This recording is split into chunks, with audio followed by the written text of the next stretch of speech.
Kamu sangat genit. Bab 191.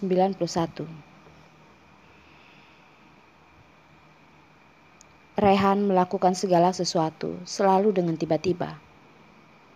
2 hari yang lalu baru memutuskan pindah rumah. Setelah keluar dari rumah sakit, perumahannya yang baru sudah ditemukannya. Yuki mengambil kunci perumahannya yang baru, mulai membuat rencana. Aku akan memindahkan baju dan barang lainnya. 2 buah kotak sepertinya masih tidak cukup. Rehan, kamu sebaiknya menemaniku dulu membeli beberapa kotak. Rehan dengan sigap mendorong Yuki masuk ke dalam mobil.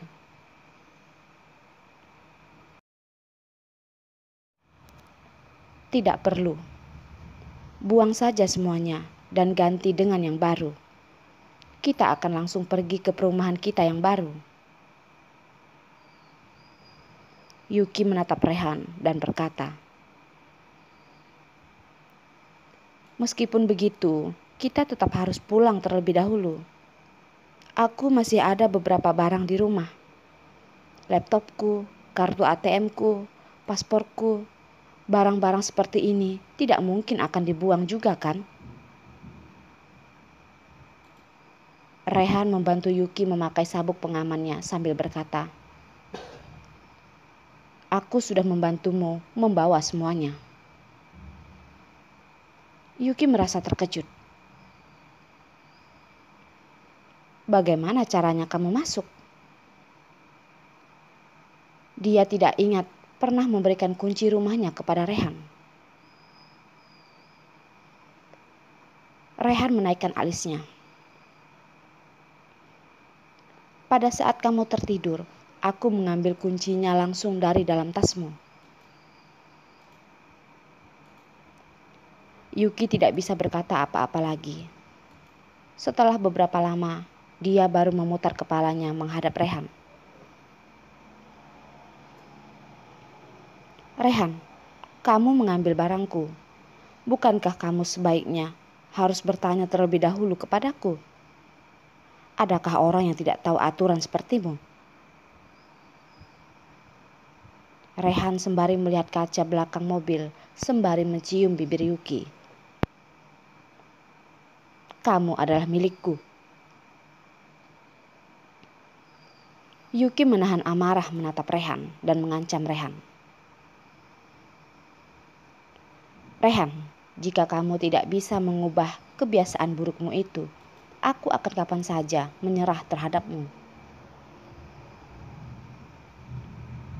Rehan tersenyum dengan penuh percaya diri, mentertawai Yuki. Kamu tidak akan rela, seperti aku yang memiliki kekayaan dan tampan, uang yang tidak akan ada habisnya. Kamu tidak akan bisa menemukan orang kedua seperti aku. Yuki merasa aneh. Dia tidak pernah bertemu dengan orang yang begitu tidak tahu malunya.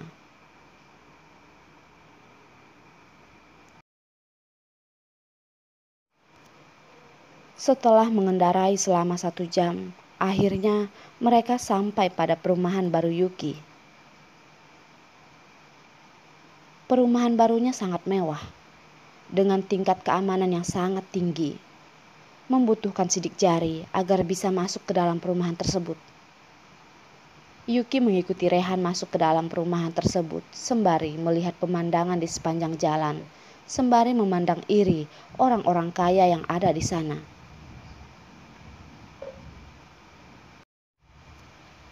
Benar-benar kelewatan. Di dalam perumahan saja ada lampu lalu lintas. Bahkan pegangan tangganya saja menggunakan marble putih. Setelah berbicara, ada sepasang laki-laki dan perempuan berjalan di sebelah mereka, menatap aneh mereka. Yuki tiba-tiba merasa aneh. Dia terlalu mengerti mengapa mereka memberikan pandangan yang berbeda. Ketika dia pergi ke rumah sakit, dia masih memakai gaun pengiring pengantin. Dan pada saat dia tinggal dari rumah sakit, dia sama sekali tidak membawa baju ganti. Rehan lalu menelpon dan menyuruh sekretarisnya untuk membelikan Yuki gaun. Yuki masih ingat, Rehan berkata seperti ini. Pergi ke mall yang ada di samping rumah sakit. Belikan gaun ukuran kecil dan kirimkan ke rumah sakit Ek. Sekretaris itu bertanya, mau beli model yang seperti apa, Tuan?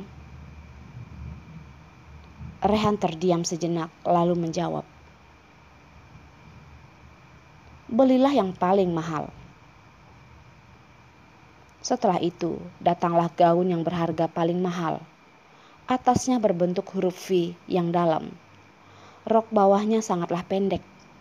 Terlalu panas seperti gadis panggilan di hotel. Rehan juga melihat pandangan aneh dari sepasang laki-laki dan perempuan itu. Menunggu hingga mereka pergi dan berbisik kepada Yuki.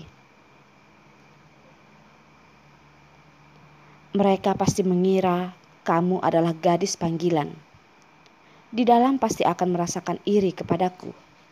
Karena nanti aku akan memiliki malam yang panas. Setelah sampai di rumah, Rehan terlihat seperti serigala kelaparan, melemparkan Yuki ke arah sofa.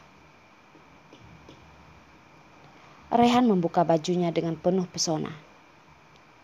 Yuki merasa khawatir, tetapi juga tidak bisa menahan untuk melihatnya. Merasa tergiur kan? Kata Rehan memandang Yuki. Yuki, pikiranmu sangat kotor. Aku melepas bajuku karena ingin mandi. Setelah selesai berbicara, Rehan pergi meninggalkan Yuki yang hatinya terasa sedang meloncat ria. Yuki merasa aneh. Lelaki yang pantas mati, yang bahkan berani mempermainkan dia,